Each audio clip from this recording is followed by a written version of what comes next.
Hi hello ನಮಸ್ತೆ ಎಲ್ಲರೂ ಹೇಗಿದ್ದೀರಾ? ನೀವೆಲ್ಲರೂ ಚೆನ್ನಾಗಿದ್ದೀರಾ ಅಂತ ಅಂದ್ಕೊಂಡಿದ್ದೀನಿ. ಹಾಗೆ ನಾನು ಕೂಡ ಚೆನ್ನಾಗಿದ್ದೀನಿ ಅಂತ ಹೇಳ್ತಾ ಇವತ್ತಿನ ಕುಕ್ಕಿಂಗ್ ವ್ಲಾಗ್ನ ಸ್ಟಾರ್ಟ್ ಮಾಡ್ತಾ ಇದ್ದೀನಿ. ಇವತ್ತು ನಾನು ಸಖತ್ ಟೇಸ್ಟಿಯಾಗಿರೋ ಒಂದು ಬೆಂಡೆಕಾಯಿ ಗೊಜ್ಜನ್ನ ಮಾಡ್ತಾಯಿದ್ದೀನಿ. ಈ ಬೆಂಡೆಕಾಯಿ ಗೊಜ್ಜು ಅನ್ನೋಕ್ಕಂತೂ ತುಂಬ ರುಚಿಯಾಗಿರುತ್ತೆ. ಬನ್ನಿ ಹಾಗಾದರೆ ಈ ಗೊಜ್ಜು ಯಾವ ಥರ ಮಾಡೋದು ಅಂತ ಒಂದ್ಸಲ ಎಲ್ಲ ಡೀಟೇಲಾಗಿ ನೋಡ್ಕೊಂಡು ಬಂದ್ಬಿಡೋಣ.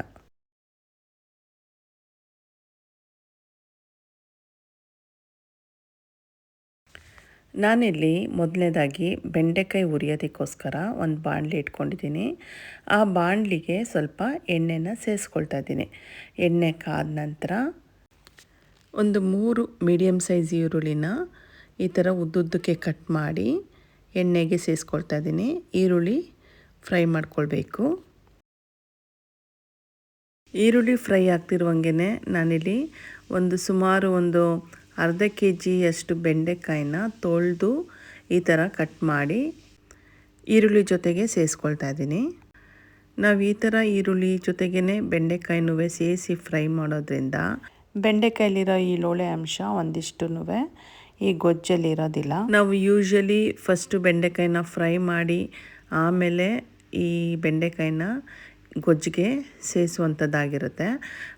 ಆದರೆ ನೀವೊಂದ್ಸಲ ಈ ಥರ ಮಾಡಿ ನೋಡಿ, ಈ ಗೊಜ್ಜಲ್ಲಿ ಲೋಳೆ ಅಂಶ ಅನ್ನೋದೇ ಬರೋದಿಲ್ಲ. ನಾವು ಈ ಈರುಳ್ಳಿನ ಮೀಡಿಯಮ್ ಫ್ಲೇಮಲ್ಲಿ ಒಂದು 5 ನಿಮಿಷ ನಾವು ಫ್ರೈ ಮಾಡ್ಕೊಳ್ಬೇಕಾಗತ್ತೆ. ನೋಡಿ, ಇವಾಗ ನೀವು ನೋಡ್ತಾ ಇರ್ಬೋದು, ಈರುಳ್ಳಿ ಮತ್ತು ಬೆಂಡೆಕಾಯಿ ಎರಡೂ ನೀಟಾಗಿ ಫ್ರೈ ಆಗಿದೆ. ಈ ಬೆಂಡೆಕಾಯಲ್ಲಿ ಲೋಳೆ ಅಂಶ ಒಂದಿಷ್ಟು ಕಾಣಿಸ್ತಾ ಇಲ್ಲ. ಈರುಳ್ಳಿ ಕೂಡ ಗೋಲ್ಡನ್ ಬ್ರೌನ್ ಕಲರ್ ಆಗಿದೆ. ಈಗ ಒಂದು 4-5 ನಿಮಿಷ ಆದಮೇಲೆ ಈ ಬೆಂಡೆಕಾಯಿನ ಒಂದು ತಟ್ಟೆಗೆ ಸಪ್ರೇಟಾಗಿ ಎತ್ತಿಟ್ಕೊಂಡ್ಬಿಡ್ಬೇಕು. ನೋಡಿ, ನಾನಿವಾಗ ಒಂದು ತಟ್ಟೆಗೆ ಎತ್ತಿಟ್ಕೊಂಡಿದ್ದೀನಿ. ಇದಾದ ನಂತರ ನಾನಿವಾಗ ಒಂದು ಸೇಮ್ ಬಾಣಲಿನೇ ಇಟ್ಕೊಂಡಿದ್ದೀನಿ. ಬಾಣಲಿ ಕಾದ ನಂತರ ಎಣ್ಣೆ ಸೇರಿಸ್ಕೊಳ್ತಾ ಇದ್ದೀನಿ. ಒಂದು 3 ಟೇಬಲ್ ಸ್ಪೂನ್ನಷ್ಟು. ಈ ಎಣ್ಣೆ ಕಾದ ನಂತರ 1 ಟೀ ಸ್ಪೂನಷ್ಟು ಜೀರಿಗೆ ಸೇರಿಸ್ಕೊಳ್ತಾ ಇದ್ದೀನಿ. ಜೀರಿಗೆ ಸೇರಿಸಿದ ನಂತರ ಸ್ವಲ್ಪ ಇಂಗು ಕೂಡ ಸೇರಿಸ್ಕೊಳ್ತಾ ಇದ್ದೀನಿ. ಒಂದು 1/4 ಟೀ ಸ್ಪೂನಷ್ಟು ಇಂಗಾದರೆ ಸಾಕಾಗುತ್ತೆ.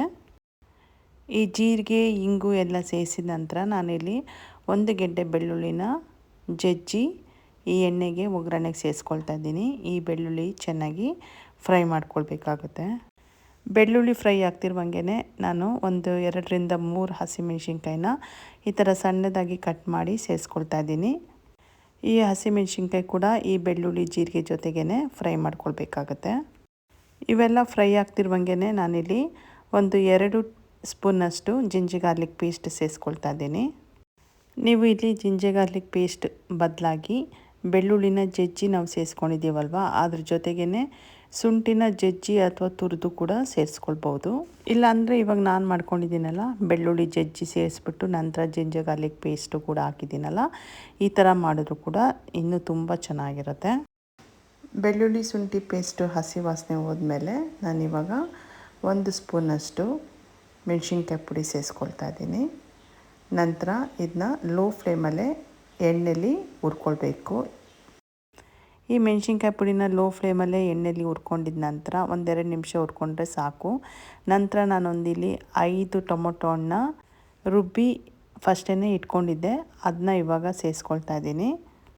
ನೀವು ಈ ಥರ ಟೊಮೊಟೊ ಹಣ್ಣು ರುಬ್ಬಿ ಸೇರಿಸೋದ್ರಿಂದ ಈ ಬೆಂಡೆಕಾಯಿ ಗ್ರೇವಿ ತುಂಬ ಚೆನ್ನಾಗಿ ಬರುತ್ತೆ. ಈ ಟೊಮೊಟೊ ಹಣ್ಣ ಸುಮಾರು 2-3 ನಿಮಿಷ ಆದರೂ ನಾವು ಇದನ್ನ ಕುದಿಸ್ಕೊಳ್ಬೇಕಾಗತ್ತೆ. ಮೇಲ್ಗಡೆ ಎಣ್ಣೆ ತೇಲ್ ಬರಬೇಕು, ಅಲ್ಲಿವರೆಗೂ ನಾವು ಇದನ್ನ ಕುದಿಸ್ಕೊಳ್ಬೇಕಾಗತ್ತೆ. ನೋಡಿ, ಸುಮಾರು 2-3 ನಿಮಿಷ ಆದರೂ ಆಗಿದೆ. ಎಣ್ಣೆ ಎಲ್ಲ ಮೇಲ್ಗಡೆ ತೇಲ್ತಾ ಇದೆ ಅಲ್ವಾ. ಈ ಸಮಯದಲ್ಲಿ ನಾನು ಇವಾಗ ಉಳಿದಿದ್ದ ಮಸಾಲೆ ಪೌಡ್ರುಗಳನ್ನ ಸೇರಿಸ್ಕೊಳ್ತಾ ಇದ್ದೀನಿ. ಫಸ್ಟು ಗರಂ ಮಸಾಲ ಪೌಡ್ರು ಸೇರಿಸ್ಕೊಳ್ತಾ ಇದ್ದೀನಿ, 1 ಸ್ಪೂನಿನಷ್ಟು. ಗರಂ ಮಸಾಲ ಪೌಡ್ರು ಸೇರಿಸ್ಕೊಂಡಿದ ನಂತರ ಸ್ವಲ್ಪ ಅರಿಶಿನ ಪುಡಿ ಸೇರಿಸ್ಕೊಳ್ತಾ ಇದ್ದೀನಿ. ಗರಂ ಮಸಾಲ ಅರಿಶಿನ ಪೌಡ್ರು ಸೇರಿಸ್ಕೊಂಡಿದ ನಂತರ ಧನಿಯಾ ಪೌಡ್ರು 1 ಸ್ಪೂನಿನಷ್ಟು ಸೇರಿಸ್ಕೊಳ್ತಾ ಇದ್ದೀನಿ. ಇವೆಲ್ಲ ಪೌಡ್ರು ಸೇರಿಸ್ಕೊಂಡಿದ ನಂತರ ರುಚಿಗೆ ತಕ್ಕಷ್ಟು ಉಪ್ಪು ಸೇರಿಸ್ಕೊಳ್ತಾ ಇದ್ದೀನಿ. ನಂತರ ಎಲ್ಲ ನೀಟಾಗಿ ಮಿಕ್ಸ್ ಮಾಡ್ಕೊಳ್ಬೇಕಾಗತ್ತೆ. ನಾನಿಲ್ಲಿ ಈ ಬೆಂಡೆಕಾಯಿ ಗೊಜ್ಜಿಗೆ ನೀರು ಸೇರಿಸಿಲ್ಲ. ಈ ಟೊಮೊಟೊ ಪೇಸ್ಟ್ ಏನು ಮಾಡ್ಕೊಂಡಿದ್ನೋ ಅದಷ್ಟೇ ನಾನು ಸೇರಿಸ್ಕೊಂಡಿರೋದು. ಈ ಮಸಾಲೆ ಪೌಡ್ರುಗಳೆಲ್ಲ ಸೇರಿಸ್ಕೊಂಡಿದ್ವಲ್ಲ ಅದ್ರದ್ದೆಲ್ಲ ಹಸಿ ವಾಸನೆ ಹೋಗಬೇಕು, ಅಲ್ಲಿವರೆಗೂ ಸ್ವಲ್ಪ ನಾವು ಕುದಿಸ್ಕೊಳ್ಬೇಕಾಗತ್ತೆ. ಒಂದು 2-3 ನಿಮಿಷ ನಾವು ಈ ಟೊಮೊಟೊ ಗೊಜ್ಜನ್ನ ಕುದಿಸ್ಕೊಂಡಿದ್ದ ನಂತರ ನಾನಿಲ್ಲಿ ಒಂದು 3-4 ಟೇಬಲ್ ಸ್ಪೂನಷ್ಟು ಮೊಸರು ಸೇರಿಸ್ಕೊಳ್ತಾ ಇದ್ದೀನಿ. ನಂತರ ಸ್ವಲ್ಪ ಫ್ರೆಶ್ ಕ್ರೀಮ್ ಕೂಡ ಸೇರಿಸ್ಕೊಳ್ತಾ ಇದ್ದೀನಿ. ಫ್ರೆಶ್ ಕ್ರೀಮು ನಿಮ್ಮ ಹತ್ರ ಇದ್ದರೆ ನೀವು ಸೇರಿಸ್ಕೊಳ್ಳಿ, ಇಲ್ಲ ಅಂದರೆ ಪರವಾಗಿಲ್ಲ, ಸ್ಕಿಪ್ ಕೂಡ ಮಾಡ್ಕೊಳ್ಬೋದು. ಬಟ್ ಫ್ರೆಶ್ ಕ್ರೀಮ್ ಹಾಕೋದ್ರಿಂದ ಈ ಬೆಂಡೆಕಾಯಿ ಗೊಜ್ಜು ತುಂಬ ರುಚಿಯಾಗಿರುತ್ತೆ. ಈ ಮೊಸರು ಮತ್ತು ಫ್ರೆಶ್ ಕ್ರೀಮ್ ಹಾಕಿದ ಮೇಲೆ ನಾವು ಎಲ್ಲ ಚೆನ್ನಾಗಿ ಮಿಕ್ಸ್ ಮಾಡ್ಕೋಬೇಕು. ಫ್ಲೇಮು ಲೋ ಫ್ಲೇಮಲ್ಲೇ ನಾವು ಇಟ್ಕೊಂಡು ಇದನ್ನ ಚೆನ್ನಾಗಿ ಮಿಕ್ಸ್ ಮಾಡ್ಕೊಳ್ಬೇಕು. ಇದಾದ ನಂತರ ಲಿಡ್ ಕವರ್ ಮಾಡಿ ಒಂದು 5 ನಿಮಿಷ ನಾವು ಕುಕ್ ಮಾಡ್ಕೊಳ್ಳೋಣ. ನೋಡಿ, ಇವಾಗ ಒಂದು 5 ನಿಮಿಷ ಆಗಿದೆ. ಗೊಜ್ಜಲ್ಲಿರೋ ಎಣ್ಣೆ ಎಲ್ಲ ಮೇಲ್ಗಡೆ ತೇಲ್ತಾ ಇರೋದು ನೀವು ನೋಡ್ತಾ ಇರ್ಬೋದು. ಈ ಸಮಯದಲ್ಲಿ ನಾವು ಬೆಂಡೆಕಾಯಿನ ಹುರಿದೆತ್ತಿಟ್ಕೊಂಡಿದ್ವಲ್ವ, ಬೆಂಡೆಕಾಯಿ ಈರುಳ್ಳಿ ಎರಡನ್ನೂ ಅದನ್ನ ಇವಾಗ ಸೇರಿಸ್ಕೊಳ್ಬೇಕಾಗತ್ತೆ. ಬೆಂಡೆಕಾಯಿ ಈ ಟೊಮೊಟೊ ಗೊಜ್ಜಿಗೆ ಸೇರಿಸ್ಕೊಂಡಿದ್ದ ನಂತರ ನಾವು ಒಂದು ಸಲ ಎಲ್ಲ ನೀಟಾಗಿ ಮಿಕ್ಸ್ ಮಾಡ್ಕೊಳ್ಬೇಕು. ಒಂದು ಸಲ ಈ ಥರ ಬೆಂಡೆಕಾಯಿ ಗೊಜ್ಜು ಮಾಡಿ ನೋಡಿ, ಆಮೇಲೆ ನೀವೇ ನನಗೆ ಕಾಮೆಂಟ್ ಬಾಕ್ಸಲ್ಲಿ ಥ್ಯಾಂಕ್ಸ್ ಅಂತ ಹೇಳ್ತೀರಾ, ಅಷ್ಟು ರುಚಿಯಾಗಿರುತ್ತೆ. ನಾವು ಲಿಡ್ ಕವರ್ ಮಾಡಿ ಒಂದು 5 ನಿಮಿಷ ಆದರೂ ಈ ಬೆಂಡೆಕಾಯಿನ ಬೇಯಿಸ್ಕೊಳ್ಬೇಕಾಗತ್ತೆ. ಈ ಬೆಂಡೆಕಾಯಿ ಗೊಜ್ಜು ನೋಡೋಕ್ಕೆ ಎಷ್ಟು ಚೆನ್ನಾಗಿ ಕಾಣಿಸ್ತಾ ಇದೆಯೋ, ತಿನ್ನೋಕ್ಕೂ ಕೂಡ ಅಷ್ಟೇ ರುಚಿಯಾಗಿರುತ್ತೆ. ನಾನಿಲ್ಲಿ ಬೆಂಡೆಕಾಯಿ ಗೊಜ್ಜನ್ನ ಅನ್ನದ ಜೊತೆಗೆ ತಿಂದೆ. ಅನ್ನದ ಜೊತೆಗಂತೂ ತುಂಬ ರುಚಿಯಾಗಿತ್ತು. ಡಿನ್ನರ್ಗೆ ಜೋಳದ ರೊಟ್ಟಿ ಜೊತೆಗೆ ಈ ಗೊಜ್ಜು ಮಾಡ್ಕೊಂಡು ತಿಂದ್ವಿ, ಅದಕ್ಕೂ ಕೂಡ ತುಂಬ ರುಚಿಯಾಗಿತ್ತು.